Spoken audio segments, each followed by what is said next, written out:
جی بلال بھائی پوچھتے ہیں کہ سستی اور کاہلی سے بچنے کا کوئی وظیفہ، کوئی دعا بتا دیں۔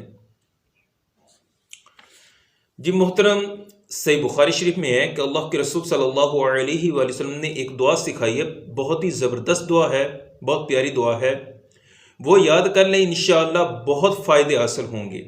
اللہم انی اعوذ بک من العجز والکسل والجبن والحرم۔ اے اللہ میں تیری پناہ مانگتا ہوں، مطلب کہ اے اللہ مجھے ان چیزوں سے پناہ دے۔ کن چیزوں سے؟ نمبر 1 من العجز، محتاجگی سے، اپنے سوا کسی کا محتاج نہ کر۔ نمبر 2 والکسل، سستی اور کاہلی سے۔ نمبر 3 والجبن، بزدلی سے۔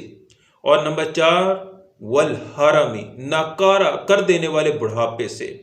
یہ دعا کسی بھی وقت آپ پڑھ سکتے ہیں، لیکن میرا مشورہ ہے کہ آپ یہ دعا اذان و اقامت کے درمیان یا فرض نماز کے بعد یہ دعا پڑھیں، کیونکہ ان اوقات میں دعا قبول ہوتی ہے۔